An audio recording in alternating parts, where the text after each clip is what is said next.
ज़िंदगियाँ बर्बाद की इस काम में लग के, इन एडिक्शंस में लग के। लेकिन मैं ज़्यादा डिस्करेज नहीं करना चाहता, बुराई की मैं कम डिस्कशन करना चाहता हूँ, मैं आज मोटिवेट करना चाहता हूँ। देखिए, आप में वो सकत मौजूद है, आप निकल सकते हैं इंशाल्लाह, सब निकल सकते हैं। हम सबको खदशा है फितने का, मुझे भी, मैं भी इंसान हूँ, मैं भी सोशल मीडिया पर बैठता हूँ, ठीक है। हम सब फितने से घिरे में हैं। क्या चीज़ बचाएगी?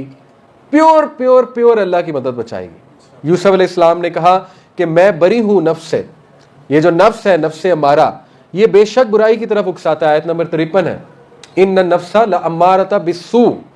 बेशक नफ्स अम्मारा, जो ये नफ्स अम्मारा कहते हैं उस नफ्स को जो जंगली घोड़े की तरह है, जो मेरे आप में सब में है, ठीक है, अल्लाह की तरफ से आजमाइश है। कहा कि ये बुराई की तरफ उकसाता है, लेकिन इल्ला मन रहीमा रब्बी, सिवाय उसके जिसको मेरा रब बचा ले, मेरा रब जिस पे रहम कर दे। अल्लाह अकबर। तो सबसे पहले अल्लाह बचाएगा, ठीक है। और दूसरी बात यह है कि आपकी अपनी भी विल पावर होनी चाहिए। दिल से रो पड़े अल्लाह के आगे, आज सजदे में गिर जाए अल्लाह के आगे, मांग लें कि ए अल्लाह, मैं बचना चाहता हूं, मैं बचना चाहती हूं, मैं नहीं चाहता इस तरफ जाना, बस मैं कमज़ोर हूं, तेरी मदद के बगैर कुछ नहीं हो सकता। या अल्लाह एडिक्शन छुड़वा दे, या अल्लाह मुझे इस तरह बचा जैसे अपने नबी यूसुफ अलैहिस्सलाम को तूने बचाया, मुझ पे ख़ास फजल कर दे अपना, ख़ास रहम कर दे अपना। हो ही नहीं सकता कि अल्लाह ताला आपको ना बचाए। ऐसे ऐसे तरीके निकलेंगे, अल्लाह आपको ऐसे ऐसे बचाएगा, आप हैरान हो जाएंगे, ठीक है।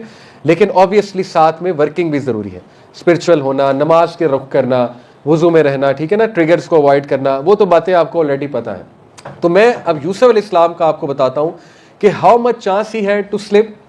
और वो औरत ने दरवाज़ा भी बंद कर दिया था, और वो जिस तरह लेटी हुई थी, वो इतनी डिटेल आती है तफसीर में, जिन कपड़ों में थी वो, जिस तरह वो लेट कर कह रही थी कि आजा, कोई भी होता उसने वहाँ पे स्लिप हो जाना था। और यूसुफ अलैहिस्सलाम ने कहा कि मैं हो जाता स्लिप अगर मेरे रब का फजल मुझ पे। ये यूसुफ अलैहिस्सलाम ने एक्नॉलेज किया बाकायदा। तो देखिए, एक मैकेनिज्म पता लगता है इससे, वो क्या है? सबसे पहला कि आपकी अपनी विल पावर होनी चाहिए, मैंने बचना है, ठीक है, उससे टूटने ना दें इंशाल्लाह, कहीं ना कहीं उसको जिंदा रखें। खुदा ना खास्ता स्लिप भी हो जाते हैं तो फ़ौरन तौबा करें, फ़ौरन टर्न बैक करें, गिव अप ना करें, घुटने ना टेकें इंशाल्लाह, ठीक है। मायूस ना हो, शैतान चाहता है आप मायूस हो जाए। एक बंदा इतना मायूस होता है, जैसे कुछ लोग आके जुमला कहते हैं कि अब मैं कंट्रोल ही नहीं कर सकता। उन्होंने गिव अप कर दिया हुआ है, उन्होंने एक्सेप्ट कर लिया हुआ है, उससे इनको ना ज़िंदगी का हिस्सा बना लिया हुआ है। ये ना करें, विल पावर को वापस लाएं, ठीक है। उजागर करें अपनी विल पावर को, अपने इखलास को उजागर करें कि नहीं, मैंने बचना है तो बचना है, और अल्लाह के आगे सबमिट करें। दूसरा, आप देखें इस वाक़े से क्या पता लगता है कि जब आप बचना चाहते हैं तो अल्लाह कोई साइन दिखाता है। यूसुफ अलैहिस्सलाम को अल्लाह ने एक साइन दिखाया, और मुख्तलिफ उसमें व्यू आते हैं। वो साइन क्या था? एक व्यू ये आता है, बाप का चेहरा दिखा दिया था, बाप की छवि। एक व्यू ये आता है, कुरान की आयत दिखा दी थी, वला तकरबुज़ ज़िना। कुरान लोहे महफूज में तो शुरू से है ना, अज़ल से, तो अल्लाह कुरान की आयत भी दिखा सकता है, सूरह नूर की, कि ज़िना के करीब भी ना जाना। एक व्यू आता है कि अल्लाह रब्बुल आलमीन ने जो है वो उन्हें ये दिखा दिया था कि फ्यूचर में तुम क्या करोगे, भाइयों को फॉरगिव, स्टेटस दिखा दिया था। मुख्तलिफ आरा आती हैं तफसीर में। इन शॉर्ट, अल्लाह कोई साइन दिखाएगा आपको, ठीक है। कब? जब आप मुखलिस हैं।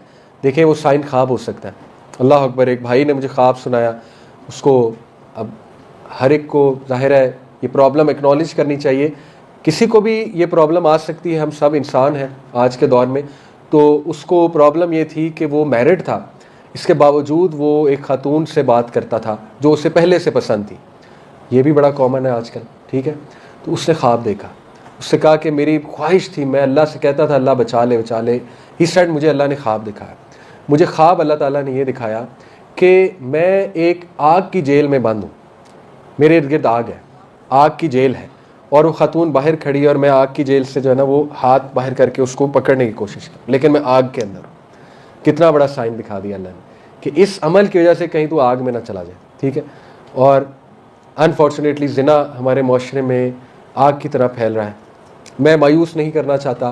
देखे, तौबा इस्तग़फ़ार करें, अल्लाह न करे ये अमल अगर किसी से हो गया, तौबा इस्तग़फ़ार करें, अल्लाह ने छुपा लिया तो अल्लाह से ही माफ़ी मांगे। लेकिन ये इतना सीरियस क्राइम है, ये कबीरा गुनाहों में आता है, कबीरा गुनाहों में आता है। और नबी सल्लल्लाहु अलैहि वसल्लम ने जब ख्वाब में देखा था वो पूरा जहन्नम का सीन, तो उसमें उन्होंने क्या देखा था कि कुछ लोग जो है वो एक तंदूर में हैं, और तंदूर के नीचे से बहुत भड़कती हुई आग निकल रही है, और वो आग उनकी शर्मगाह को जला रही है। तो पूछा ये कौन लोग हैं? तो जिब्राइल इस्लाम या जो भी फरिश्ते थे उन्होंने जवाब दिया ये ज़ानी है, ये वो लोग हैं जो ज़िना के मर्तकब हुए। बहरहाल, अल्लाह की रहमत से मायूस नहीं होना चाहिए, और अल्लाह इस गुनाह से सबको बचाए क्योंकि ये वो गुनाह है जो नस्लों को तबाह कर देता है। तो इस गुनाह से बचना है इंशाल्लाह, इस गुनाह से बचना है, इस गुनाह से निकलना है। खुदा ना खास्ता अगर कोई पड़ गया है और ये गुनाह फुट स्टेप्स है, ऐसे नहीं होता। अल्लाह ने कहा ना कि शैतान के कदमों पे भी ना जाओ, या अय्युहल्लज़ीना आमनू ला तत्तबिऊ खुतुवातिश शैतान, शैतान के कदमों पे भी ना चलो। देखें, अवॉइड करें, ट्रिगर्स को अवॉइड करें, खुतुवात को अवॉइड करें, अल्लाह के लिए छोड़ दें, अल्लाह के लिए कुर्बानी दें। जितनी बड़ी कुर्बानी होगी उतना बड़ा स्टेटस होगा, याद रखें। वो चीज़ अल्लाह अता करेगा आप सोच नहीं सकते। सबसे बड़ी चीज़ जो अल्लाह देगा, आपकी औलाद को अल्लाह ताला जनरेशन आफ्टर जनरेशन नेक बना देगा। इब्राहीम अलैहिस्सलाम का क्या तज़किरा अल्लाह ने कायम किया कि आज तक उन्हें हम सलूट मार रहे हैं। कमा सल्लैता अला इब्राहीम व अला आलि इब्राहीम इन्नका हमीदुम मजीद। अल्लाह आपको भी क़यामत तक आपका तज़किरा जारी करेगा, अच्छा गुड रेपुटेशन देगा, आपकी औलाद में बरकत देगा अल्लाह ताला, आपकी औलाद को नेक बनाएगा अल्लाह। याद रखें, जिसका बाप नेक है अल्लाह उसकी औलाद की हिफाजत खुद फरमाता है। इब्ने मसूद रज़ियल्लाहु अन्हु तहज्जुद जब पढ़ते थे तो अपने छोटे बेटे की तरफ इशारा करते थे, कहते थे तेरे लिए कर रहा हूँ, मेरे बच्चे तेरे लिए कर रहा हूँ। क्यों? तेरा बाप नेक होगा तो अल्लाह ताला तेरी हिफाजत फरमाएगा। आज पेरेंट्स से कहते हैं कि बच्चों की कैसे हिफाजत करें, नहीं कर सकते, 24 घंटे नज़र नहीं रख सकते, चौकीदारी नहीं कर सकते। बच्चा यूनिवर्सिटी जाएगा, स्कूल जाएगा, हॉस्टल जाएगा, कभी ना कभी तो एक्सपोज होगा खुदा ना खास्ता किसी गुनाह से। तो क्या करें? नेक बने, सबसे इंपॉर्टेंट। वकाना अबूहुमा सालिहा, सूरह कहफ में जो 3 वाक़यात हैं खिज़र इस्लाम वाले, उनमें जो तीसरा वाक़या है उसमें क्या करते हैं, खिज़र इस्लाम एक घर की दीवार तामीर कर देते। मूसा इस्लाम को नहीं समझ लगती क्यों किया, नाराज़ हुए, कहा कि आप उजरत मांगते हैं, ये तो कंजूस लोग हैं इस इलाके के लोग, आपने एक खंडर घर को तामीर कर दिया, गिरने देते। तो ये उन्होंने क्या कहा, उन्होंने कहा कि देखो अब मैं तुम्हें वजह बताता हूँ इन तीनों वाक़यात की। जहाँ तक तीसरा वाक़या है उसकी वजह क्या है कि ये बच्चे यतीम हैं, इनका बाप मर चुका है, और ये दीवार अगर गिर जाती तो इनके बाप का छुपाया हुआ ख़जाना वाज़े हो जाता। तो मेरे रब ने मुझे हुक्म दिया इस दीवार को तामीर कर दो। क्यों? वकाना अबूहुमा सालिहा, क्योंकि इनका बाप नेक था। अल्लाह अकबर। इससे साबित होता है, मुफस्सिरीन कहते हैं जिनका बाप नेक है अल्लाह उनकी औलाद को बचा लेता है। तो अगर आपने अपनी औलाद का ही सोचें, ठीक है, आज से 20 ईयर्स बाद सोचें, where do you see yourself after 20 years, where do you see yourself. बच्चे होंगे 2-3, यंगस्टर से पूछो, 2-3 इंशाल्लाह अल्लाह बच्चे देगा, क्या विजन है बच्चे